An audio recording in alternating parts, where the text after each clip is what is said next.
Okay, welcome to this edition of Dishing Out Flavor with Jonquel. Today, I'll be making a stuffed meatloaf, and here I have my vegetables already chopped up on the board. I already have my seasonings gathered. That's some mozzarella pearls, the eggs, some extra seasoning, that I may need. I've taken it out. Um, my carb manager app, of which I'm putting together my recipe on. Then over here I have 2 pounds of ground beef 80/20. I also have my low carb breadcrumbs, or my low carb panko, and then here I have the ends from the bread that I also dehydrated as well. A lot of people sometimes ask, after viewing some of the low carb rooms that I'm a member in, what can be used in a meatloaf to replace breadcrumbs. And at one time, I used to use almond flour, but then also what can be used, and it depends on what your net carb intake is for the day. You can actually use oats if you want to, some steel oats or something like that. Or you can use rice for those who are not low carb, and or if you like in between low carb and regular meals, you do like a half and half mix.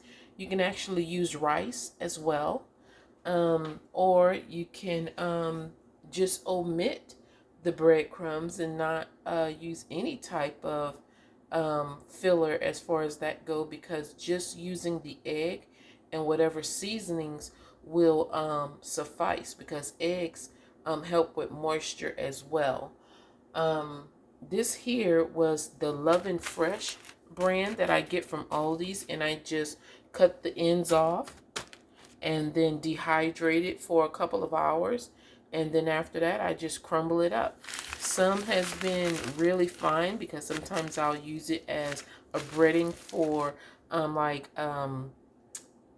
my country fried steak or chicken. I use it for that as well. So let me get back over to the other seasonings. Now here I wanted to talk a little bit about the salt, and that's because I'll be adding bacon into the stuffed meatloaf as well. So I don't want to use too much salt because I have to take into account the salt that's already naturally in the beef, as well as the salt from the bacon, and then the salt from the cheese as well. Now the Knorr beef bouillon per teaspoon of 4 grams, and the sodium here is 790. Then you have regular iodized salt here, and just for 1.5 grams, that's 590 milligrams of salt. That's a lot, and you're only able to use 1.5, 1.5 grams. Here at least you get 4 grams in the Knorr beef flavoring for 790. So we'll come over here to the pink Himalayan salt. I've already poured it into the grinder, but just to show you the nutritional facts of it, we have 420 for 1 gram of that. Although pink Himalayan salt has a lot of health properties with it, but you still have to be mindful of it when you're using it for your food. Now here I have some organic Celtic sea salt, which actually has health benefits and properties as well, but I don't know how much sodium is in it because this product doesn't have any nutritional facts on it, and I've tried looking it up. I know that Celtic salt is always the grayish color, and I don't have a problem with that because it's in its natural form.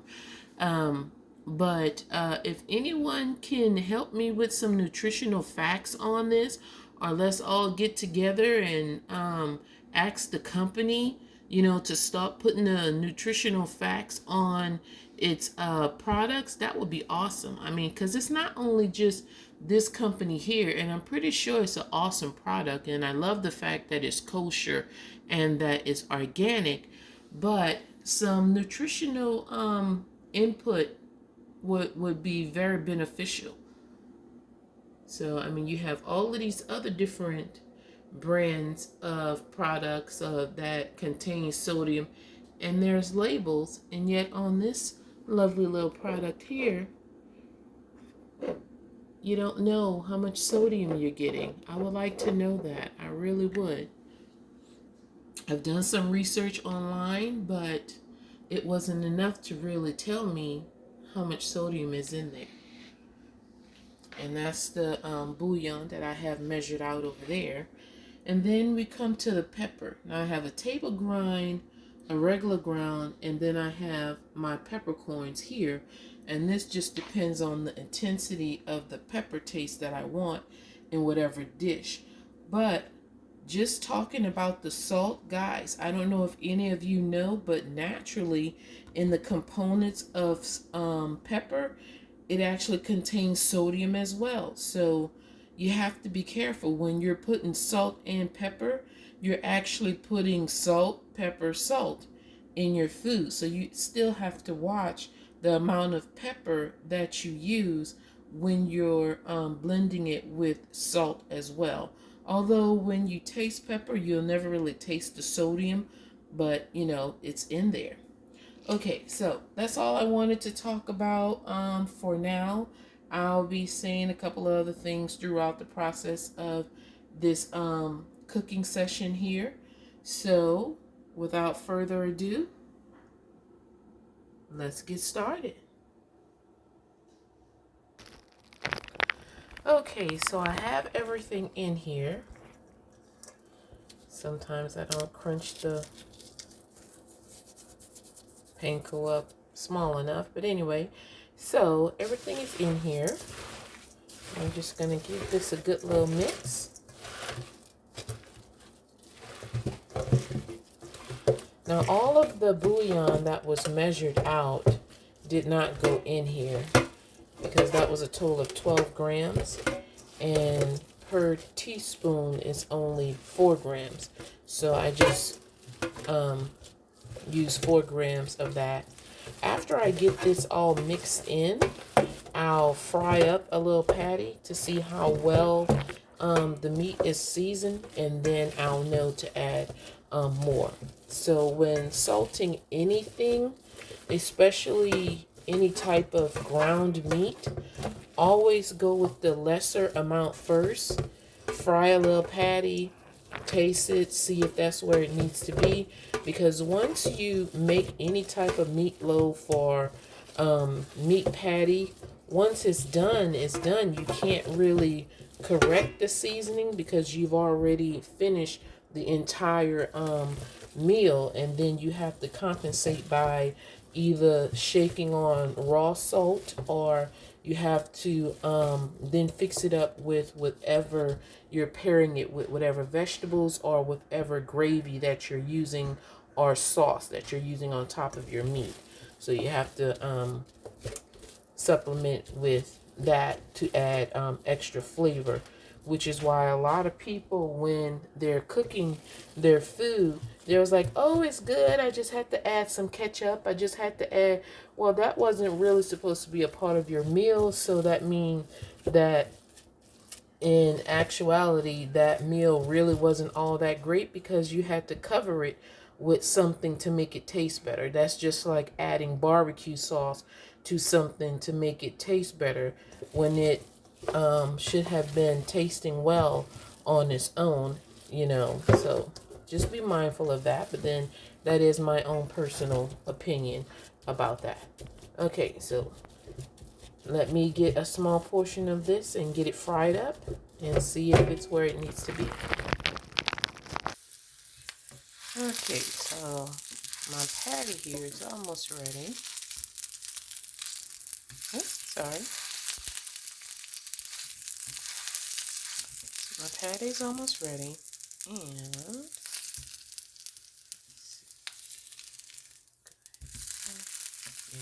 That's really, let's give this a little taste.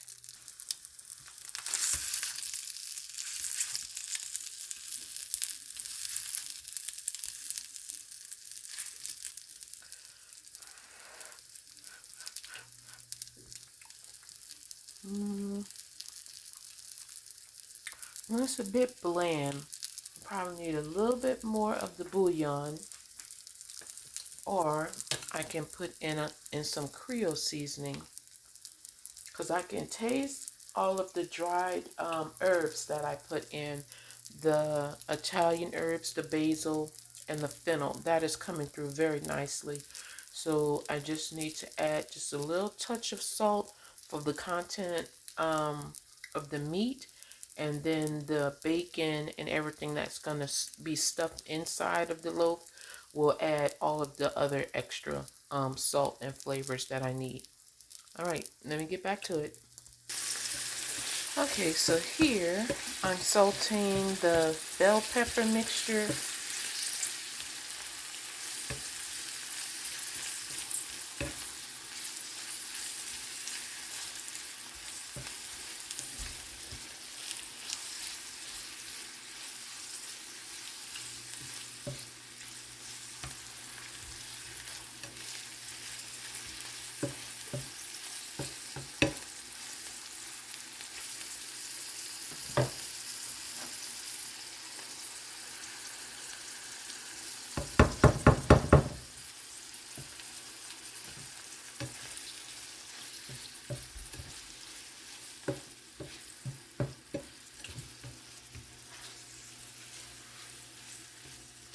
Now, although you may think you don't have to worry about the salt that's in vegetables, everything pretty much contains some level of sodium in it.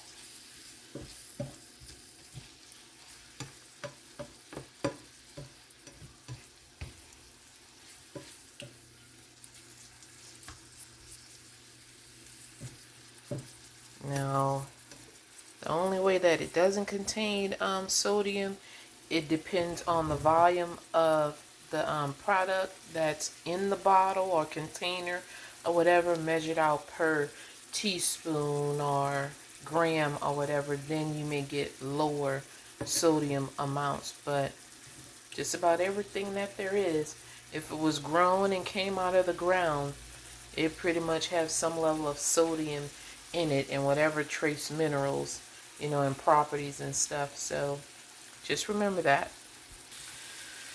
Okay, so since I'm watching my salt levels, and that's pretty much what today's main focus of the meal is, on the amount of salt that's going into the meals.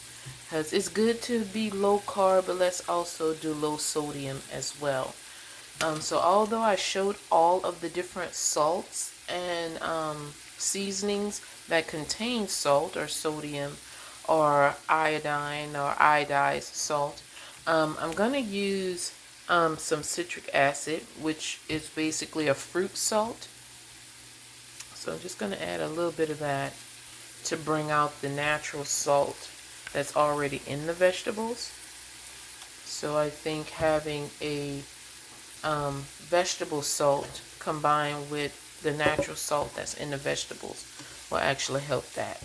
Or if you all don't have citric acid, just squeeze in a little bit of lemon juice. It's the same. The citric acid is just the dry form of limes and lemons.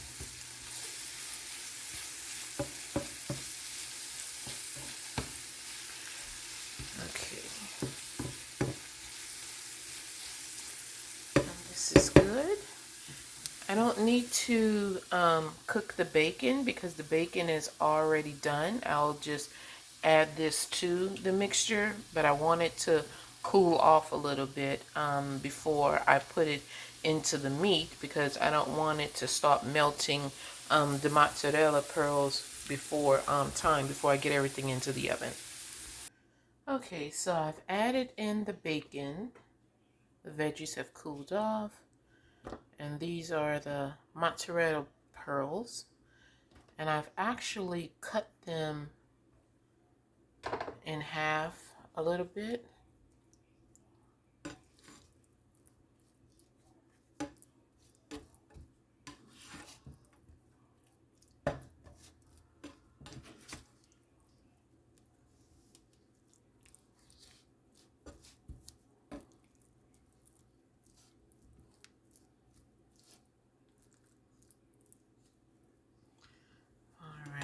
So that's good. Okay, so I already have my meatloaf shaped. So I'll just go in here and make a cavity.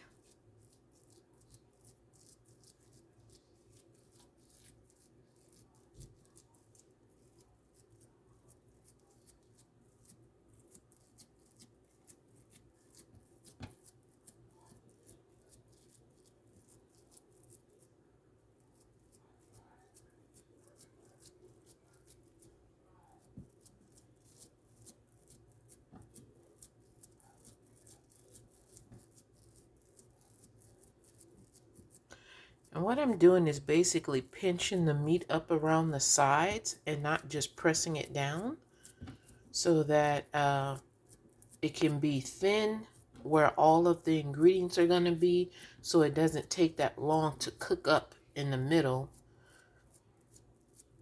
And then I can just take the meat that's I've heightened up on the sides to close the cavity and cover all of the ingredients. So that's basically what's being done. Press down with the thumb, but lift up with the fingers as you're doing this. And it's okay if it doesn't look pretty, you know. It's not about the look, but what it is about is the taste. It's all about the flavor.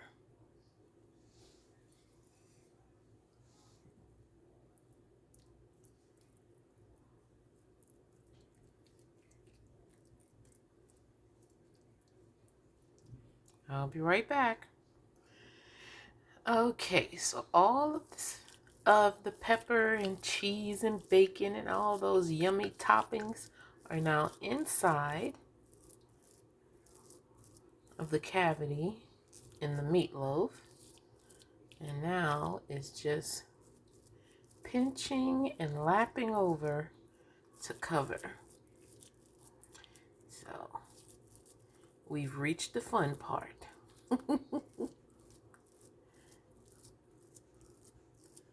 So you're basically just grabbing, pinching, and folding over.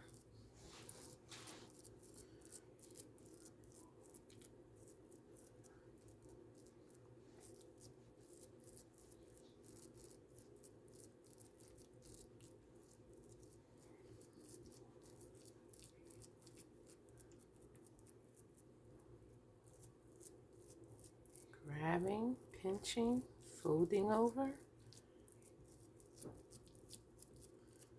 putting it all together.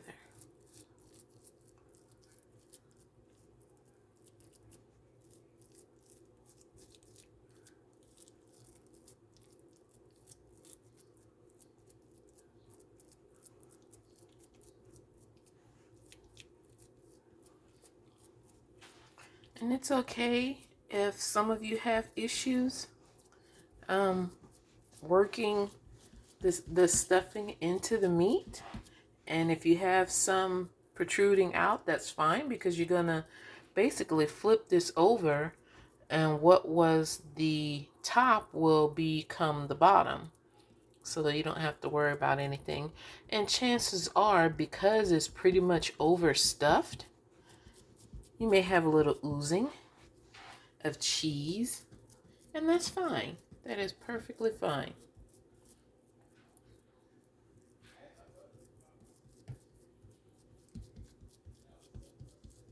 Every meal will not be beautiful.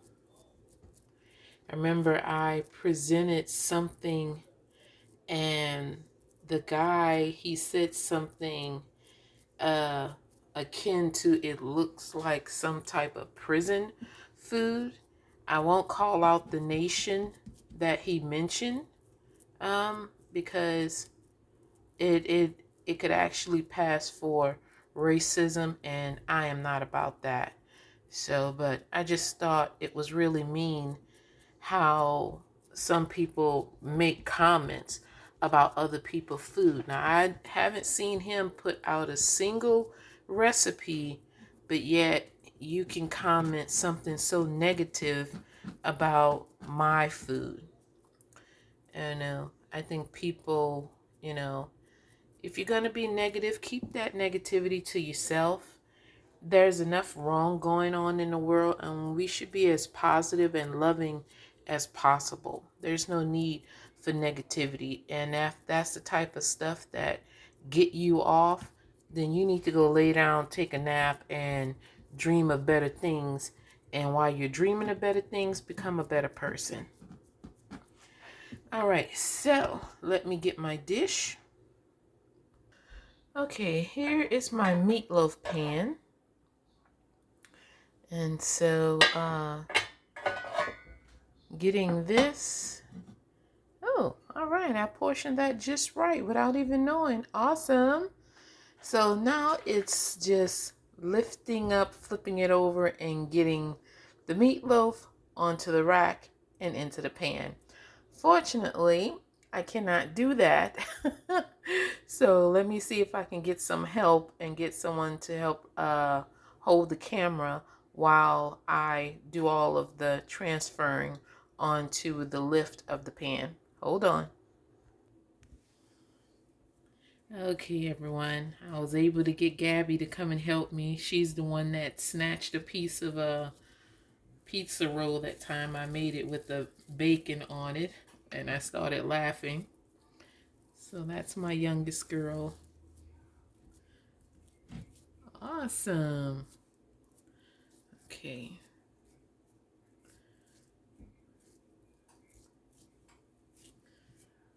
So it's basically just reshaping everything.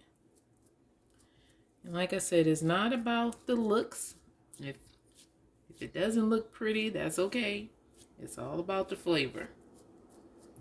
All right, so, and in we go. Okay, so with my daughter's assistance, I was able to get the meatloaf into the pan, well, onto the rack and then into the pan. And now I'm gonna pop this into a 400-degree oven. I'm gonna eyeball the timing of this, and I'll be using a meat thermometer to make sure that it's cooked in the inside, and then I'll be able to put the exact time or an estimated time of how I cooked the meatloaf, because everyone's oven is different. Some get hotter than others, and some have a trouble with their heating mechanism, and it takes longer to cook because it doesn't get as hot. So either way, let me get this into the oven, and then let me get my other dishes, my side dishes that's going to go along with this meal together. Okay, on to the next step of the meal. So here I have a sweet potato.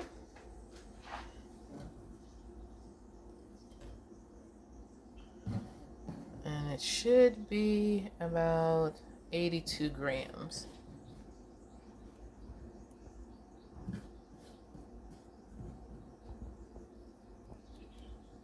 There we go. All right, everyone. So the meatloaf is looking good. Grab the thermometer here. Turn it on. I don't want to go in the center because that's where all the vegetables are. I'm more concerned. Okay, well, it's saying 188 and going